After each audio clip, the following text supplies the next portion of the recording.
Horror as a medium changed forever when survival horror exploded onto the gaming scene. Franchises like Resident Evil, Peaks, and Troughs and all have become household names even among people who don't enjoy horror. But you can't say that for any of these survival horror games. Remember, do not speak ill of the Dreamcast.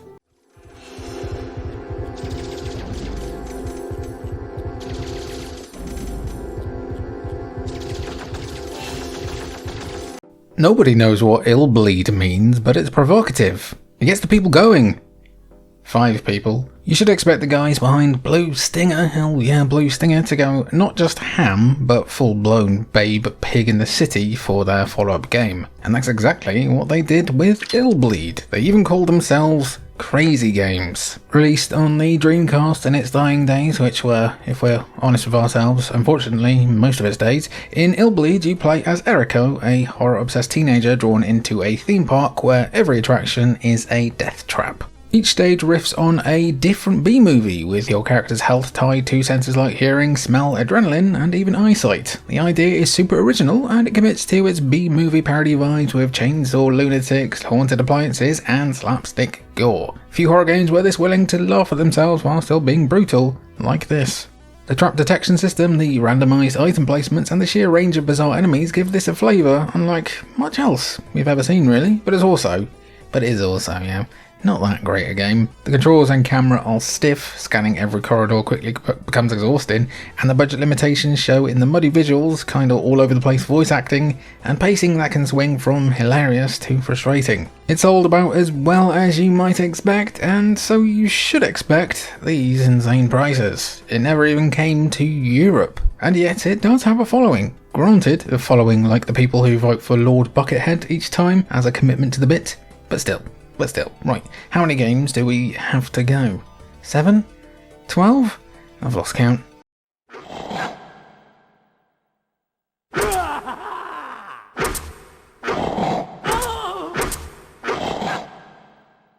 Not what happened when Richard Whiteley went to the wrong mansion one spooky October evening. Countdown Vampires is instead basically Namco's not very good attempt to copy Resident Evil. It even borrows the same fixed camera setup, tank controls, and key hunting structure, though instead of zombies you're dealing with vampires created by a mysterious drug.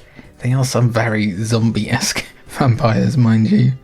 The game opens in a Las Vegas-style casino where a fire breaks out, turning the guests into monsters, and from there you stalk through gaudy hotel lobbies and seedy backrooms in classic survival horror fashion. Now, Countdown Vampires does have a few clever ideas. Instead of always killing enemies, you can tranquilize them and use a serum to turn them back into humans, which ties into the multiple endings. It's kind of Bioshocky, maybe you could say, perhaps. There's also a more colourful setting than most horror games of the era, as here you got bright casinos and neon-lit bars instead of the usual mansions and labs. It also has the clever idea of making the main protagonist have his tits out the whole time, like a bloke in Rill when she's turned the winds against him. Everything else, though, is about as fun as modern day Countdown. How dare you stand where he stood. Controls are stiff even by PS1 standards, animations are honking, and the story veers from nonsense noir to unintentional comedy. Yes, that is classic survival horror, of course, but it doesn't really work here, even ironically, really. Critics at the time were not kind. GameSpot gave it a 3.7 out of 10, and Famitsu scored it 22 out of 40. It never saw a sequel, and Paul W.S. Anderson never came near it. Today, Countdown Vampires is mostly just remembered as Namco's awkward Resident Evil knockoff by all 8 of us weirdos who are old enough to care.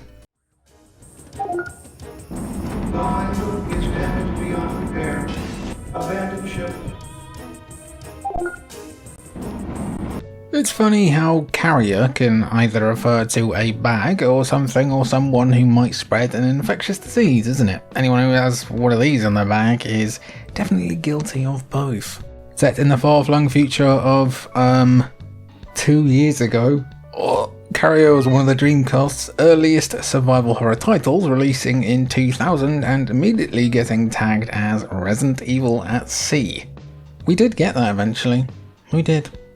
Oh yeah, it's a certified dead aim mention time. In this forgotten survival horror, a bioweapon outbreak hits a massive military ship, leaving it crawling with mutants. You play as a Special Forces operative sent to investigate, navigating claustrophobic corridors, locked bulkheads, and the occasional wide-open deck, all while voraciously scavenging for ammo. Carrier does nail a few things. The naval setting gives it a different flavour to the usual mansion or lab, and there's a neat scanning mechanic where you can sweep crew members to see if they're infected. It even has some real-time polygonal cutscenes rather than pre-rendered ones, showing off the Dreamcast's horsepower, of course for the time. But Carrier is also clunky as hell. Controls are stiff, combat is awkward, and enemy designs are fairly uninspired compared to, Capcom's grotesqueries. Puzzles are mostly generic key hunts, and the dialogue is memorably bad.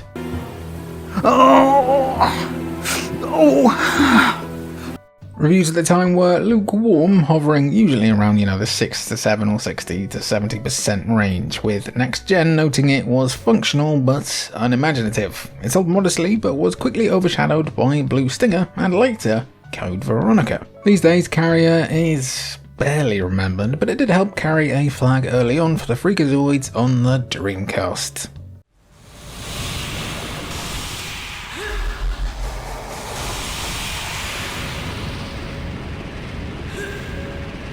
I've mentioned the PS1's Galerians a few times, I think about 7 times, but I haven't really ever mentioned its PS2 sequel before today. Well, nobody really does, to be fair. Picking up where the first game left off, Ash follows psychic teen Rion, who wakes up years later to find a world overrun by the Galerians. Them's bioengineered psychic beings who are bent on wiping out humanity. Fun stuff.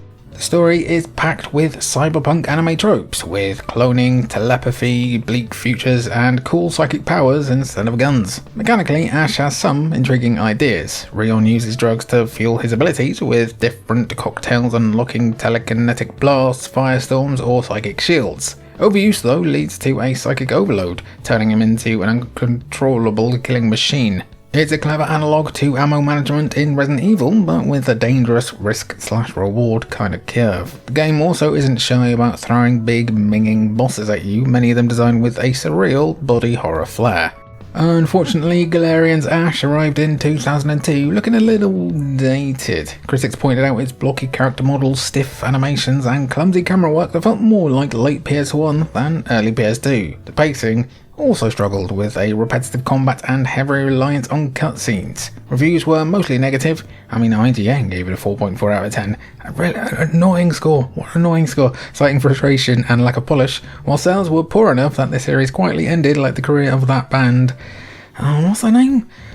That's gonna bug me, that. Today, Galerian's Ash is remembered only by diehards and silly YouTubers, but it will always have super cool box art. Just what the doctor ordered.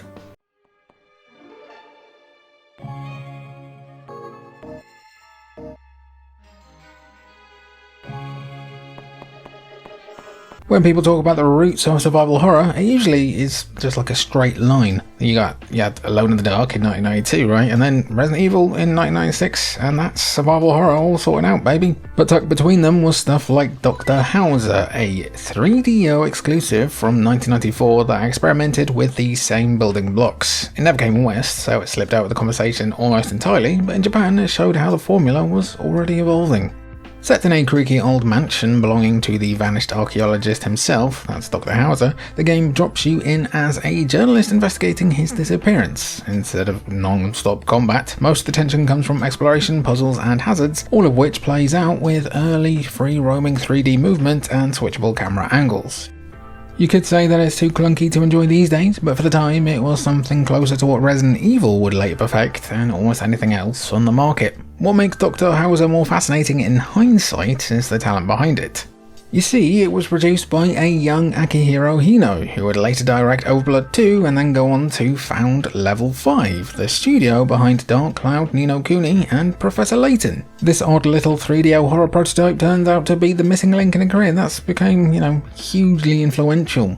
Dr. Hauzer sold modestly in Japan, apparently, and was never officially translated, but it's quite the interesting tonic, and a moment in gaming history, really. Survival horror didn't just leap fully formed from Alone in the Dark to Resident Evil, and even failed experiments can plant seeds in surprising places. What's the name of that little robot guy in Star Wars, though? R2...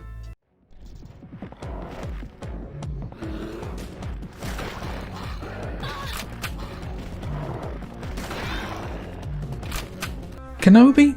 Alright, that was more than enough time without talking about a weird and forgotten Dreamcast game. Back in the Dreamcast content mines we go. Only slightly more searchable in the modern world than the original game, D2 released on the Dreamcast in 1999 in Japan and 2000 in North America, and was the final work of the late Kenji Ino and his studio Warp. It loosely follows on from D and Enemy Zero, though in true Ino fashion the connection is more thematic than direct. You play as Laura Parton, a woman who survives a plane crash in the Canadian wilderness, only to find herself hunted by not pretty mutants spawned from a meteorite. It blends survival horror adventure and, oddly enough, hunting sim mechanics. The visuals were striking, with cinematic cutscenes and an atmospheric snowbound setting that felt quite unique for the time. The story leaned into surrealism, mixing body horror, environmental themes, and Ino's trademark dreamlike tone.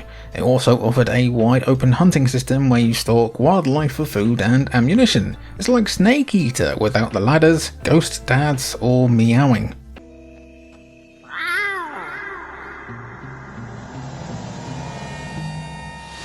The problems though did come in pacing and structure. Large stretches of repetitive random encounters like in Final Fantasy slowed the game to a crawl, and combat boiled down to standing in place and unloading ammo into bullet sponge monsters. Critics noted that while the presentation was ambitious, the gameplay loop often felt shallow. Reviews were mixed and sales weren't the best either.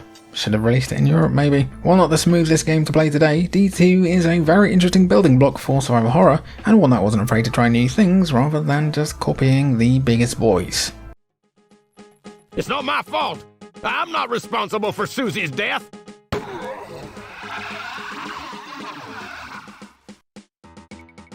By far the most obscure game I'll cover today, Zombieville shambled onto PC in 1997, published by Psygnosis, of all people. You think you know Psygnosis history pretty well, right? And then you discover a new game they did pretty much every week. Do you want a video on Psygnosis games? Let me know down below. Zombieville is technically more of a third-person action adventure than survival horror, but this is the only chance I will probably have to ever mention it.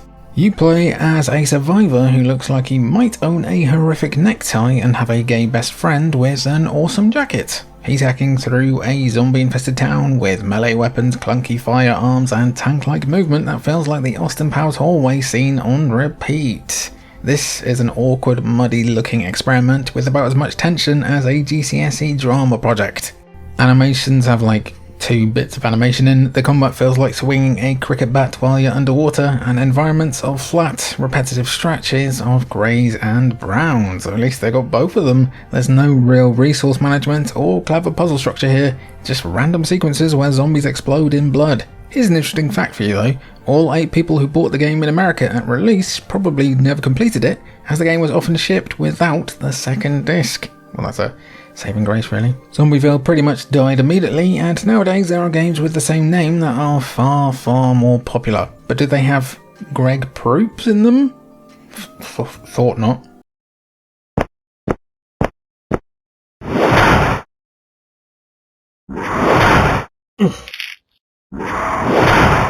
Back in 1995, released back in 2016, is a deliberate throwback to the PlayStation survival horror era. You know, it looks and moves like a lost prototype or something you'd find on an old demo disc. There are fixed camera angles, tank controls, polygonal characters with muddy textures and jittery animations. You play as Kent, a man wandering through a city filled with shambling monsters searching for his missing daughter while piecing together a fragmented mystery. Yeah, it is very 90s survival horror. The commitment to the aesthetic is impressive, almost, really.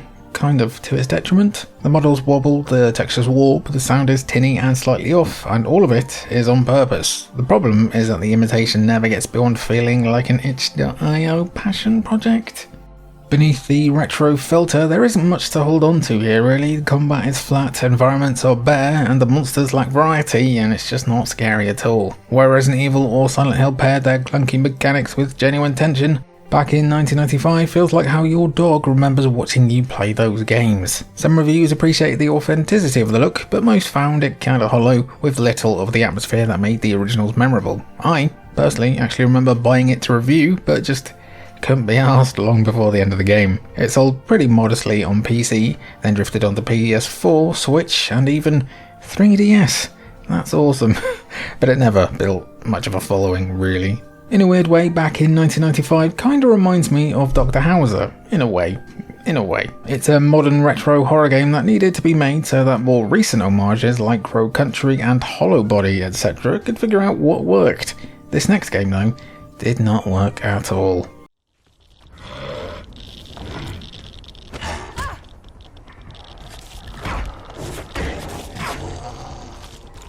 Oh man, what a mess. Quite surprising from the guy behind Flashback as well. Amy, which was released in 2012 for PlayStation 3, Xbox 360 and PC, was billed as a throwback to slower, more deliberate survival horror at a time when the genre was drifting towards action. This was the same year as Resident Evil 6, and some horror fans were a bit worried. Amy did not help that.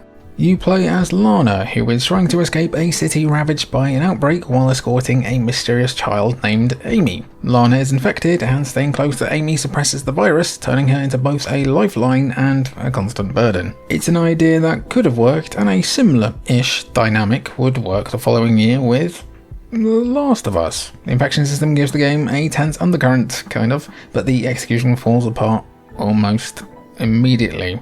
I mean, from the main menu really. The controls are stiff, Amy's AI is unreliable, and that's putting it kindly, and what should feel like tense escort sequences instead play out as maddening trial and error. Even basic combat and navigation are clumsy, and you're left just kind of thinking you should sellotape the annoying girl to your forehead. Critics tore it to pieces. IGN gave it a 2 out of 10, Eurogamer a 3 out of 10, and the general feeling was that even Amy Winehouse was more functional than this. Don't worry guys, the final game of the day is next.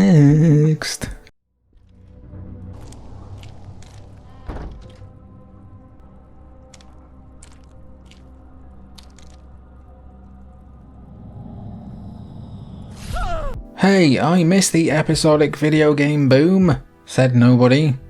Okay, maybe except for these guys. Song of Horror began as an episodic indie project in 2019 before getting a full release on PC and later consoles. It wears its influences openly and proudly, with fixed camera angles, deliberate pacing, puzzle-heavy exploration, and a brooding supernatural mystery. The story centers on the disappearance of a famous author, drawing a rotating cast of characters into a cursed house, and eventually into deeper layers of haunted locations. What makes it stand out is its central gimmick, and that's the presence. Instead of scripted encounters, an adaptive AI stalks you through the environments, with doors slamming, whispers creeping through the halls, or full-blown chases breaking out seemingly at random. Coupled with the game's permadeath system, it creates a sense of tension that feels fresh without betraying the old-school style. Once a character dies, they are gone. It isn't flawless, and a lot of that comes down to how it's kind of like laid out. The episodic structure means that the pacing can feel stretched. Also, the puzzles can sometimes be so bizarre and opaque in a way that makes you feel like the developers did that Limitless drug. And a bit of PCP. It's a good little topper up of that one. But Song of Horror actually manages to keep up a pretty eerie atmosphere and can be quite spooky at points. However, reception was decent rather than glowing. It didn't make waves in sales, but it did enough to cement a small cult following. It might have done better had it dropped today and also dropped the episodic stuff, but it's still a song worth listening to. Outro gang. Thanks for joining me for another video. Be sure to drop your forgotten survival horror games down below. I've been Jim from Culture Vultures, been good to have you, and I'll catch you tomorrow.